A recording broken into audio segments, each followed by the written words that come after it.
The COYGIG Pod on OTB Sports, in association with Cadbury. A player and a half deserves a glass and a half of support. Top pocket goal! It's what dreams are made of.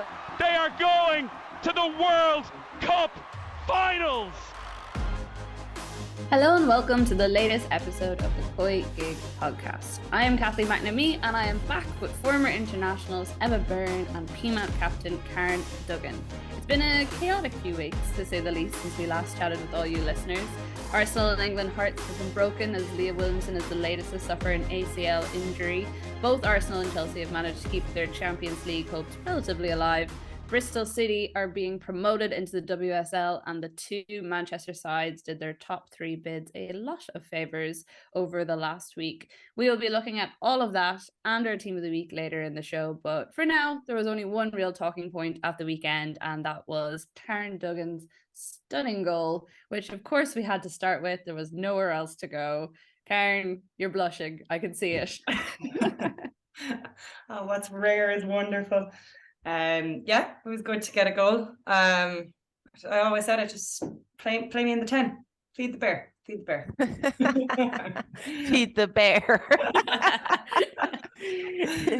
What a goal as well. I mean, if you only score one or two a season, you might as well do them like that. Emma, I'm on 3 already. Come on. I was talking about the standard of the goal. Your other 2 goals were Bobby average. Yeah, to be fair, they were dodgy enough pens, so I'll take it back. Yeah, not only was it a nice one, it was an important one as well for PMAT, because you were 1-1 at that stage, and it was 80th minute, was it? Just after? Keeps a bit of momentum going. Obviously, we had a heavy defeat to Shells, and then we struggled a little bit against Cork, and we struggled a bit in the first half against Wexford, but we grounded out, and then there's a nice quiet game next week against Rovers to look forward to, so that should be fun. That was going to be my next question, is how are you feeling about that one? It'll be a bit of crack. I think it'll be funny. Well, it won't be funny for the 90 minutes. We'll be absolutely flaking each other, but outside of that, it'll be fun. I love your way of describing being it'll be funny. It makes it sound like you're all going to be skating around the pitch like Bambi or something, and just I think it'll be over the top aggression, which will actually turn out very funny. But we'll wait and see. We'll see. Has there been much bantering between the two sides? Because obviously there's some former PMAT players in there. No, to be honest. they don't talk to each other anymore. They're enemies. They actually don't. It's so weird. So no banter. I mean, I live with Amanda Budden, who's the goalkeeper, so we both just get too awkward to talk about it. So we'll see. We just want it over and done with now. That's fair. Maybe you'll have a nice little chat out over a cup of tea after the game, depending on how it goes, or who is the happier of the two sides when it's all over. Yeah, possibly. I don't think it'll be tea, but we'll talk it out. It'll be fine. We won't fall out over it. It's only football at the end of the day. So it goes into depression if we even draw a game. And Emma, you have been jet setting around the place once again. Oh yes. Fun. I am currently in Barcelona. I am going to do the Champions League game, so I'm going to be in Camp Nou on Thursday. Looking forward to that.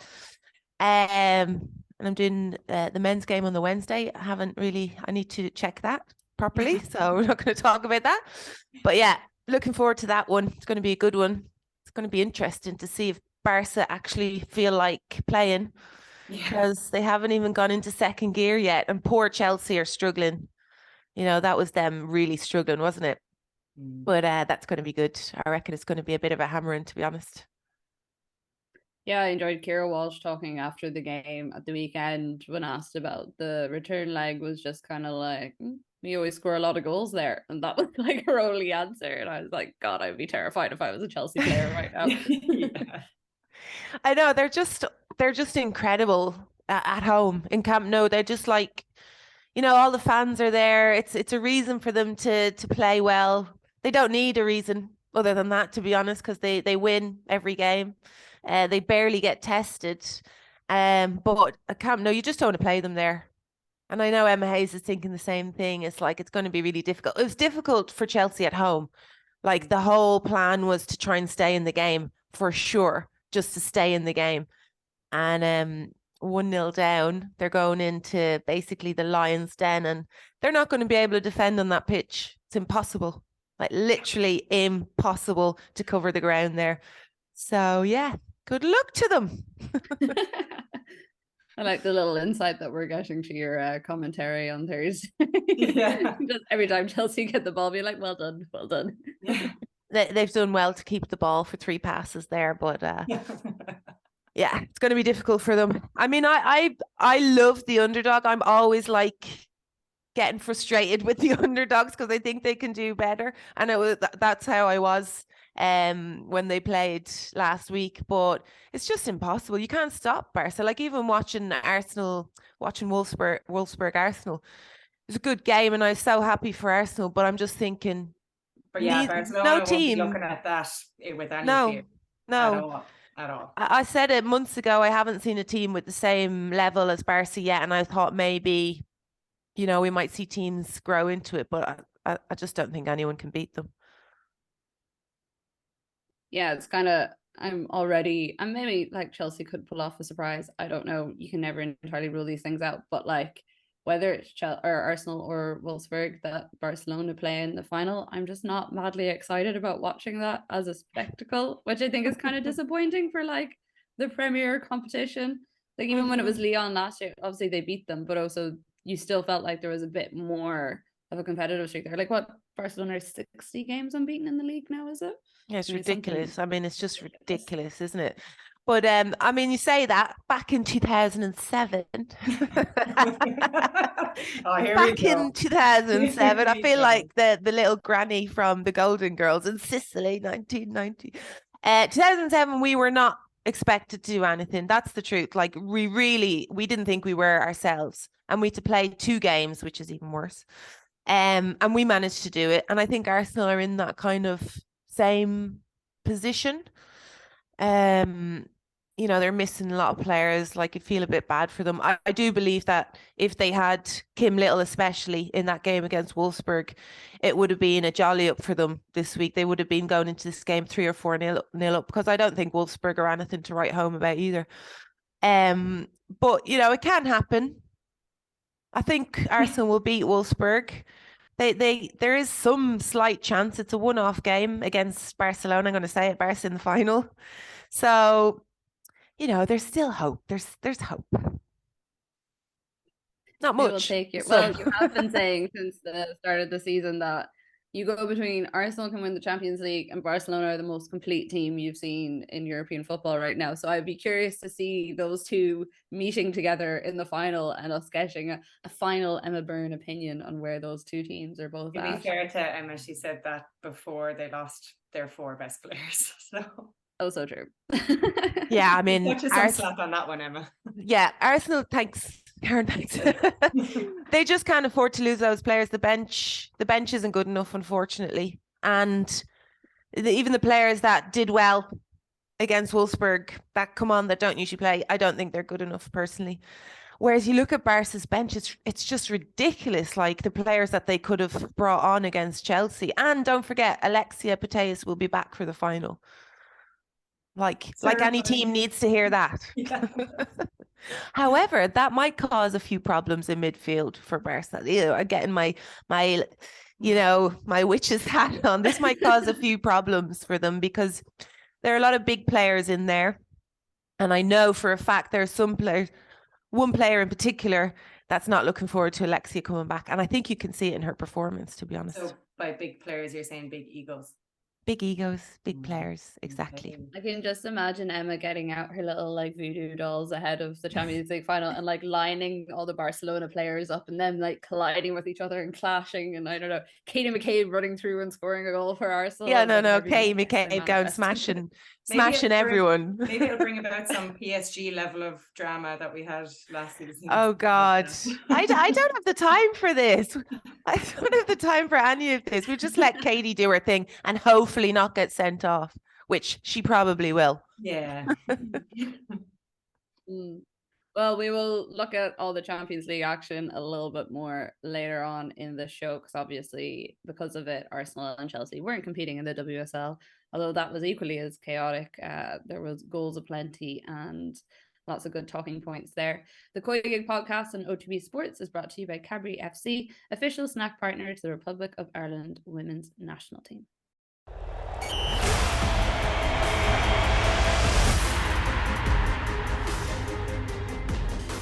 Now, Emma Carroll isn't here this week, sadly, but she has sent through a team of the week, but has left the responsibility on my shoulders to present it to you both and to all our listeners. And she sent me some points to, hit back in case any of you guys vehemently disagree with what. I hope she's got a bit of a list of points for Shimizu in there, by the way. Looking forward to seeing what she says about that. Well, I'll run through the team and then we can pick it apart in her absence, and I'm sure she will be straight into the WhatsApp group afterwards when I do a terrible job of defending her picks.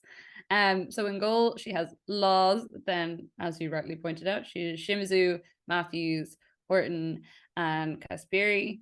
In the middle, Stumanen, Holland, Hansen and Kelly, and then Daly and England. So I feel like you already have your starting point with Shimizu. Emma, go for it. Thoughts, queries, comments, and then I will give you what Emma's points were.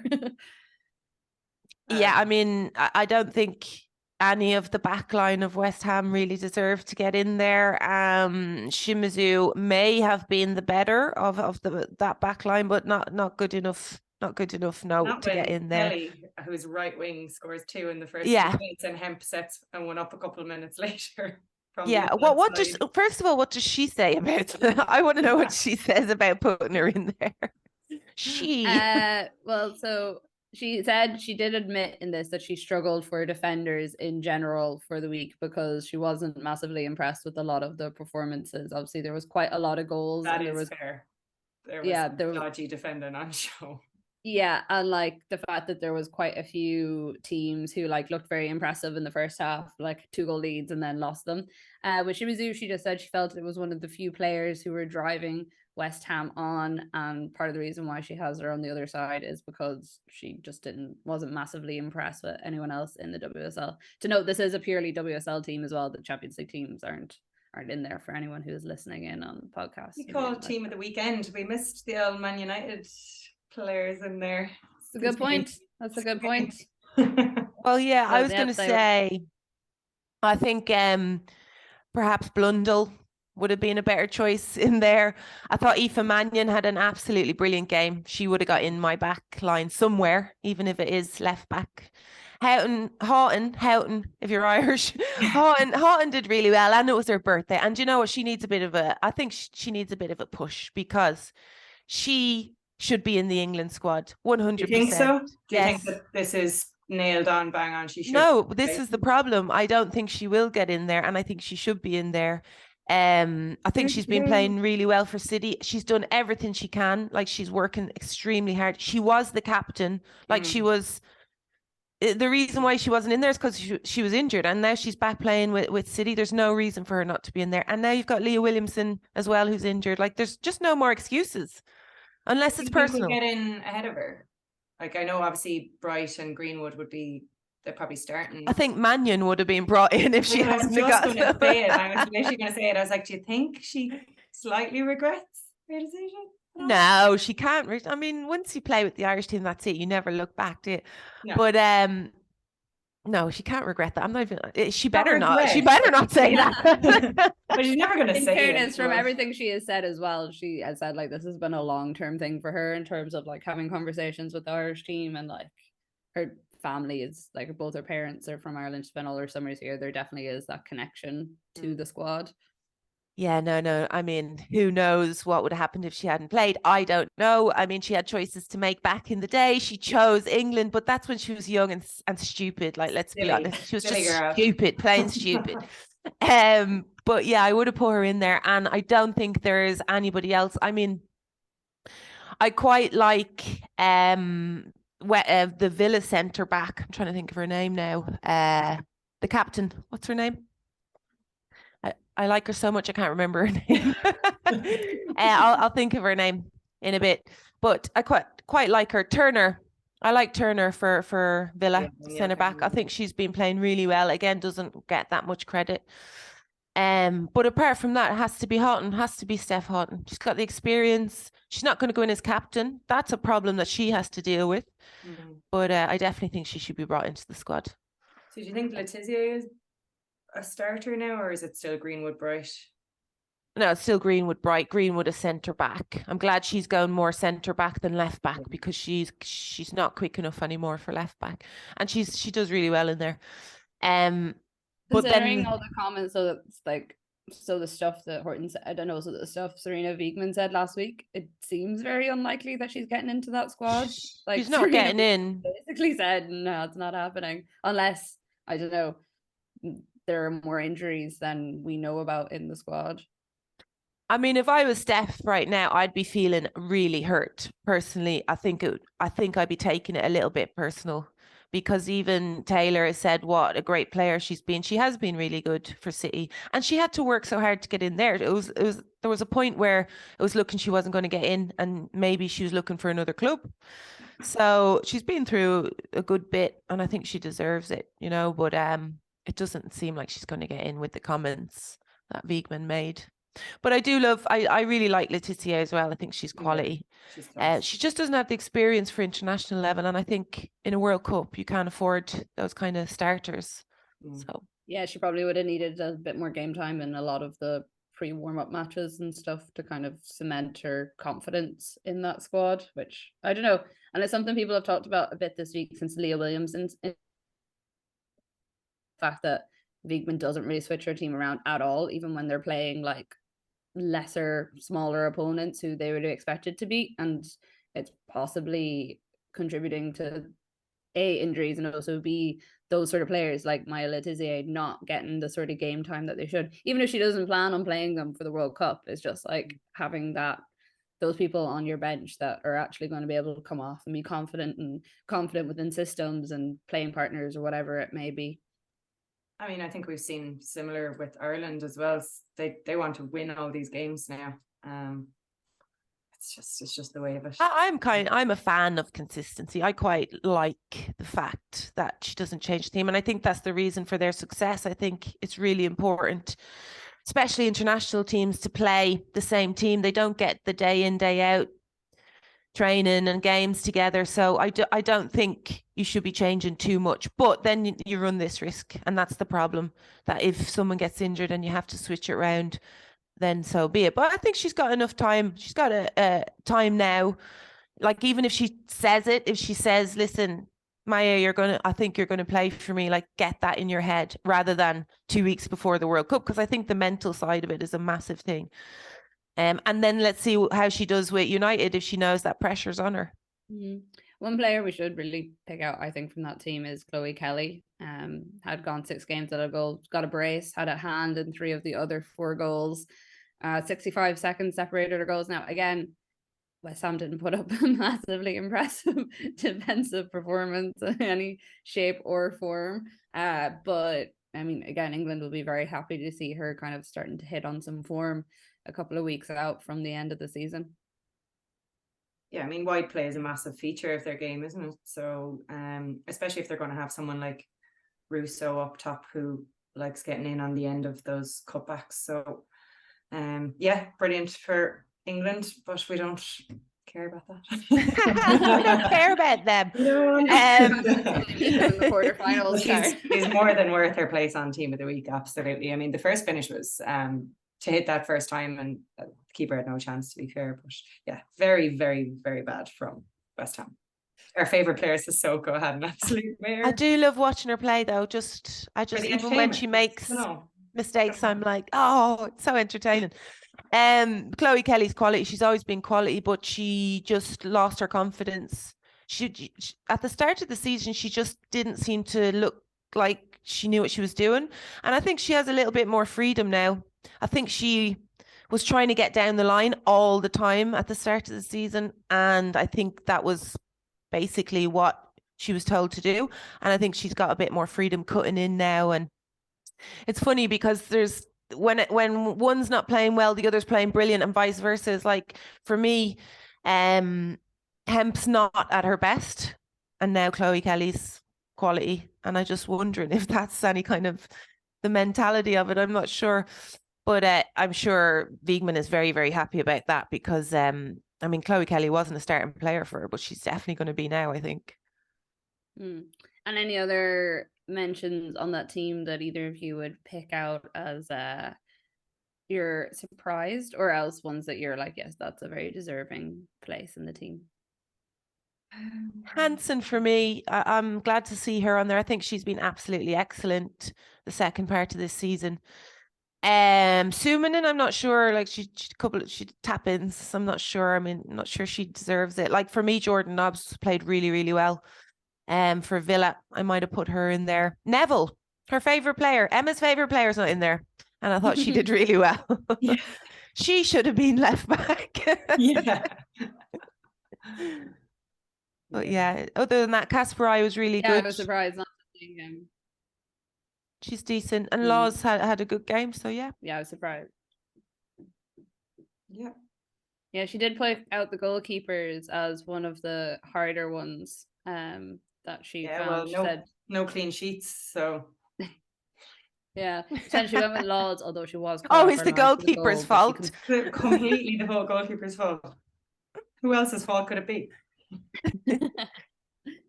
Well, despite her being absent, we do appreciate Emma actually sending us through that team and not putting any of us through the stress of having to pull it together, because it's possibly the toughest job on the COYGIG podcast, and Emma does it every week without complaint.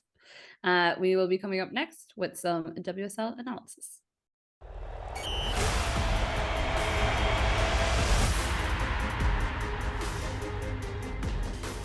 So I think the word of the weekend is definitely goals, because there was just so many of them. As you just said, Karen, not a single clean sheet. It's hard to know where to start. I'm kind of tempted to start with some of the kind of lower level teams, just because some of those results were pretty big in terms of the relegation battle. Reading in particular losing 2-3 to Everton, which leaves them in a very, very bad place going forward. I mean, they're only a point off Everton, point off. I'm thinking of like that men's relegation battle rather than the women's one now. They're only a point off Leicester at the bottom of the team, and Leicester have a game in hand, which obviously isn't a guarantee of points, but you know, it does look a little bit dodgy for them at the moment. It just seemed like every time Everton counterattacked, they just didn't know what to do. They were just a mess. Yeah, in a game when it is so tight at the end, when you get a 2-0 lead, you just need to be so concentrated and be so resilient. And Everton showed character in the game, and Reading didn't. And that's something you really kind of need when you're in the depths of it. And yeah, that was a real chance to get points on the board there. And just now we go 2-0 ahead within 17 minutes. And then it just seemed to be the thing of the weekend was just teams racing. Yeah, and they got themselves a soft penalty. So you thought the luck was kind of in their favour. When things go like that for you, think, oh, maybe things are finally changing. But yeah, they let Everton back into it too easy.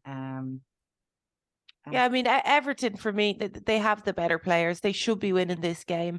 But if you're in a team that's fighting relegation and looks very likely that you could be relegated, and you go 2-0 up, you should be like absolute animals trying to keep that win. And there was no fight in them. They just let Everton in way too easily. And it's a shame, really. It's a bit... I feel bad even watching them, because I'm like, this is a team that look like they've been defeated already. Do you know, even 2-0 up, they look like they were going to lose, to be quite honest.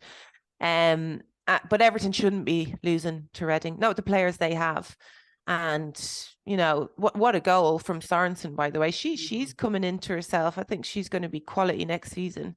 It's taken her a little while to get into the groove of things. But cracking goal from her. But again, just too easy from Reading. Just poor defending, too many gaps, not getting to the ball quick enough, and just basic errors that really they probably deserve to go down, looking at their performances, being honest. Well, I do feel like that. Like, I know Leicester have struggled through like a lot of the season, but I also feel like they've been really close a couple of times. You know, a lot of their games have been very close and they've lost at the last minute, and that was possibly down to just like not having enough experience and decent players in the squad. Whereas you look at the Spurs squad and you're like, it's a bit higgledy-piggledy, but it should, or sorry, the Reading squad is a bit higgledy-piggledy, but it has that like, it does have enough level of experience and enough experience in the WSL and enough leaders to be like, hello guys, we really need to pull up our socks and, you know, fight for this and not. I think that's the disappointing thing though, isn't it? That they look like they should have leaders, but when they're on the pitch, they don't, it doesn't look like anyone's taken control of the situation. And I think that's stemming from the backline being so unsure. Like Emma said, they're not closing the ball quick enough, and it's just giving teams opportunities. And this is in the box. Never mind anywhere else on the pitch where they're pressing forward in any way. It's literally in the box. Teams are getting space against them. So yeah, and I also think, you know, the club itself, I don't feel like they've got that ambition in general as a club. Whereas you look at Leicester, they're investing, they're trying to bring players in, they're trying to do something. And, you know, in women's football now, you need clubs that are investing in players and are motivated to improve. And I just don't see where that's going to come with Reading, personally. Which is a shame because they've been around for a very long time and they've got some decent players and they've got really good committed staff. But if you don't have the backing, if you don't get the money, it's very difficult. And elsewhere in that relegation battle, Brighton had their first WSL defeat under Melissa Phillips with a 2-1 loss against Liverpool. They've had like quite a tough time, Brighton, in terms of scheduling. It's their third game in 8 days and they looked leggy out there. I thought they looked like they didn't whenever Liverpool started to press them a little bit. They just didn't really seem to have enough in the tank to take them to the full 90 minutes. Yeah, but again, they're a team that are scrapping, and if you go a goal up, you fight tooth and nail. You try and get as much out of your legs as you can. And I think they said after the match that Brighton have lost 10 points from winning positions. So this isn't just a tiredness thing with them this season. It's an inconsistency thing. It's not being able to see out the match. So again, you're kind of looking and seeing who's the leaders there, who's dragging them in together and saying, like, this can't be happening. Now, Liverpool were bright and sprightly, definitely looked like they had more energy than Brighton, but that stat is a bit damning, I think. Yeah, I think you have to give credit to Liverpool in this game because I just think they looked like a team that were, you know, gunning for it. And when Van de Sanden's on the pitch, they're a completely different team. Plus they had Melissa Lawley back as well. So they're getting their players back. They play with a lot more pace when they have Van de Sanden. Absolutely. They're so direct. People, yeah. And that's how they should play. That's how they played against Chelsea in the very first game, just being direct, going forward. And it's amazing when you have a player with speed that can keep the ball, it changes the whole like tactic and perspective of the game. And I think with these players in there, Liverpool can be way further up the table. Talking about players coming back, Niamh Fahy's still not back, which is a little bit concerning. With the calf injury that she should have only been out for a few weeks with. So that's a little bit worrying for Ireland. I hope she gets back fairly soon. I believe she's very near it. So Matt Beard said last week that she's a couple of weeks off. Although he does tend to say like players are a couple of weeks off and then it's like another couple of weeks and another couple of weeks. I don't know if that's for the players' sake or for the fans' sake, but he's not always fully open and honest about how far away players actually are. We hope he's being honest. But Liverpool, like if you offered Liverpool 7th at the start of the season, you'd have to think that they'd be very happy with that. I don't know, would they have expected to be above West Ham, Tottenham and Brighton? Maybe well, the thing is that they should be because of how they play when they have all their players fit. And I think with Matt Beard as well, I have loads of respect for him as a manager, and when he has his players, they just play really well. They're a team you don't want to play against because they're so quick in transition as well. Like it's a nightmare for teams in that turnover of possession. They just go straight down, and if they can find Van de Sanden, she'll create something, and then it's up to the other players to get into the box, and they do have decent players to do that, like Holland in the team of the week. Yeah, her first finish was so weird. It was like pure fluke. hit off her instep and looped over the keeper. But yeah, no, it was a pure fluke. She was off balance. She was falling over, but still. But I think she deserved her goals. I mean, she's a player who works very hard for them as well and gets herself in good position. So just not consistent enough, though. Have to be consistent in the league. And if she were consistent the same level when she's on a high, she'd be up there as one of the better midfielders for the league. Elsewhere, we had Manchester City 6, West Ham 2. This was a very much City staking their claim, being like, hello guys, everyone else isn't playing this weekend. Just want to remind you that we're still here and we're still feeling competitive. Didn't expect a scoreline like that personally, but I don't know what you guys felt going into the game. I definitely thought City were going to win, but I didn't think West Ham would be as poor as they were. I think City even kind of switched off. Like the 2 goals they conceded were pretty sloppy, but they were so in control of the game at that point. Sometimes it is hard to play against an opposition that are such a lower level than you. And like I said, Sissoko making an absolute hames of it for the first goal. And if you let City in early doors, kind of hard to shut off shop then. Yeah, I mean, at 2-1, they should have been, fighting for that and trying to keep that and trying to catch City on the break, but they didn't. Just the floodgates open. I actually thought West Ham started okay. I was quite impressed with Emma Snirley in there. I thought she was doing really well. But the thing is, City are, for me, probably the best team in the league when they play. The fact that they dropped all those points at the start, I mean, it's the story of their lives, to be honest. At the start of the season, it's just not good for them. Champions League is not good in August for them because they're absolutely horrific. But if they were to start like this, they'd be winning the league, and they'd be winning it by a long distance. So, I mean, they've made it really difficult for themselves. I do think they will get into Champions League spot. I think United are going to mess it up. I really do. And I think City do deserve it because I think they're absolutely quality. And the way they play, the players they have, now how they're playing it's just really good to watch. And it's a shame they weren't playing like that in the Champions League, because I think they might be the only team that could compete against Barca at the moment. So you're saying United are going to come fourth? Yeah, I am. Okay. Right. Interesting. What are you saying, Karen? Let's put your money where your mouth is, girl.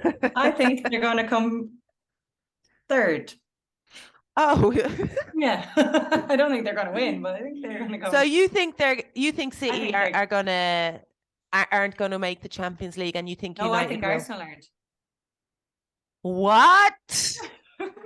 Oh my God, what's going on? Let's put a cocktail on this. Let's put a couple of cocktails on this. Perfect. If you look at Arsenal have got Leicester, Brighton, Everton, Chelsea, Aston Villa. That's a walk through. Yeah, okay, fair enough. I didn't realise they were the fixtures. United have got Villa, Spurs, City, Liverpool. Okay, that's easy too. But I don't trust United as I would trust Arsenal beating those teams. City have got Reading, Liverpool. What about with Everton? The last week that Arsenal have gone through, like losing Williamson, losing Kim Little.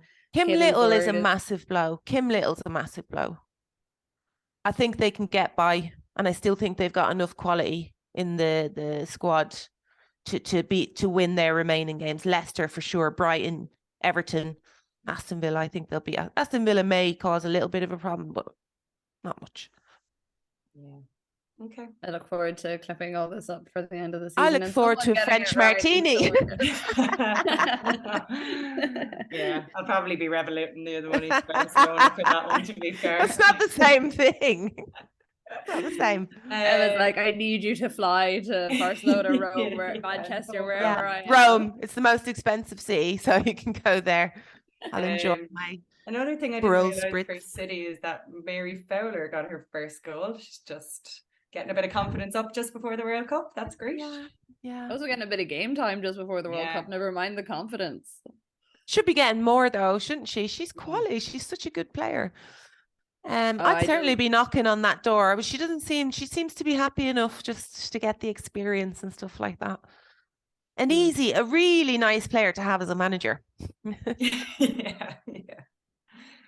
The thing is, though, like, I would be like, I know, say, last season with Lauren James, it was really clear that Emma Hayes had a plan for her, and they were working on specific things. I don't get the impression that's the same thing with Gareth Taylor, where he's like working her a certain way so that she develops and becomes an even better player than she is at the moment. It just, to me, seems like a bit of wasted time for her that she's not getting, especially pre a World Cup, because like the Australians are so excited about her, as they should be, because she's a great player. But you've spent most of your season sitting on a bench at City, and we've seen it with other younger players who have maybe left City and gone on loan and, got that sort of time at places like Everton or wherever it might be. It's been really, really beneficial for them. You look at like Chloe Kelly when she went out on loan from City. So I just kind of wonder what's the plan? And there is no plan. There's a plan about Gareth Taylor. It's a plan to keep your head above water, and you're trying to get into the Champions League, because if you don't, perhaps you might not have a job next season. So the plan is to stay in the job. With Mary, I mean, there's so many good players, but if she's not knocking on his door demanding game time, it's easy to keep her on the bench. But she should be, and she should be playing. And if I were the Australia manager, I'd be telling her she needs to either go out on loan or make sure she's playing. I don't think she'd be let out on loan, personally. I don't think Gareth Taylor would allow her to go out on loan, because she's an important player for them. But then you can't have the best of both. You can't have a player like that you want but don't give enough minutes to. So, but at the moment, everybody seems to be happy. So we're happy that she's not playing as well. So we don't mind. We'll just keep it as it is. Although she looked quite sharp playing against England as well. I don't think it really bothers her or it affects her performance. Yeah, well, Emma, you have said before, like, if you're, it's better to be training at that high level week in, week out. Like we were kind of saying, should some of our girls go out on loan, but the higher the level you can train at, the better. And I suppose she's training at the highest level. So fun for us. You can come have a breakthrough season next year, just after the World Cup, after, conceding a horrendous goal to Ireland that, sends us through to the next stage of the competition. She'll learn her lesson. She'll come back brilliant next year. And that's totally fine, because I've interviewed her and she's a very, very nice young woman. And I don't want to see her totally possibly with it. Were you hoping she wasn't nice? Or it sounds like you're like, damn, she's such a nice girl. Well, when you're like cheering for your team, and then you're like up against certain players and they're very nice, and you're like, I don't really want you to mess up right now, but also it benefits me if you do. So finally, we had Tottenham 3, Aston Villa 3. I mean, it looked like Spurs were going to do something impressive, and then they did not. They've had 11 defeats in their last 12 games, so maybe a 3-3 draw at Aston Villa isn't the worst, even if they should have really finished it out. I feel like this has been the common theme with a lot of the games today, where we're like, these teams are kind of scrapping. They should have finished it out, and then they don't. I think before the game, they'd have taken a point, but then obviously after getting 3-2 up, they'll be disappointed. You can dress it up any way you want as a good point, but again, if you are scrapping and you have a 3-2 lead and you have good players, see it out. Yeah, no, they I think they should be disappointed not to come away with 3 points. But then Villa as well. Villa look like they're hitting a bit of a low patch. It's like they lost to Chelsea twice, although I thought the second game they were excellent. And they're kind of, what are they playing for? Pride, yes. And they don't really, they're just going to be mid-table team, and they're playing like a mid-table team, but going into the game they should be beating Spurs. You want them to beat them, because I like Villa. I like how they play. I like the manager, and I want them to do better. And it's a shame that they're getting into this kind of state now, because I want them to take points off teams, because they can make it even more interesting. But the way they're playing at the moment, I don't think they're going to take points off the top 4. Yeah, no, I think that's probably and it's kind of sad. Like, obviously we've enjoyed so much, like, United being in that top 4 race, well, top 3 race technically for this season, but like the gap just seems to not be filled all that much into the middle of the the table, which is a shame. We're going to finish up with a quick look ahead to the Champions League, and I want your score predictions for both the Chelsea and Arsenal games. You can go at Chelsea first. 3-0 Barca. Yeah, I was going to say 4-0. Could be. I had 4-0 Barca in my head. And then Arsenal Wolfsburg. I do 2-1 Arsenal. I do 2-0. 2-0 Arsenal. Yeah, I kind of agree with you. I want to pick something different. Yeah, let's go 1-0 Wolfsburg. I'm already getting slated on this podcast anyway, so... Oh! No, I don't actually believe that. I think Arsenal will win. I just want to go against you. You're just trying to give us like... You could just say a different scoreline where Arsenal winning if you want to. I don't think Arsenal will score 3 goals. So maybe... 4? 2-2? No. They don't want to go to extra time. Yeah, no, let's go 1-0 Wolfsburg. Go for the upset. All right. Yeah. Okay. Yeah, that is a good point. You definitely do not want it to go to extra time, considering... Header, back post. Ooh. So Pop will be back for that game, right? Yeah, I think so. You know, I can't deal with any more Arsenal last minute tragedy or excitement. That's if they get home. They mightn't get back to London. That's a good point, actually, for anyone who hasn't seen it this evening.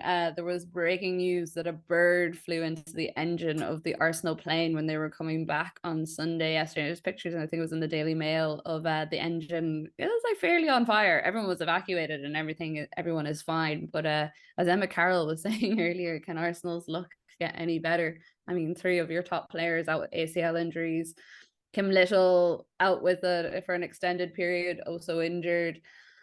I'm just like, I actually find it difficult watching Arsenal games now, particularly whenever Katie gets the ball, because I'm just like, please no, don't do this to me. I can't do it anymore. I was recording something else whenever the Leah Williamson news broke, and I just saw the message like flash up over my screen, and I was doing like an interview about rugby, so I couldn't even turn around and be like, oh my God, guys. Our title and possibly Champions League hopes have all just died in one message.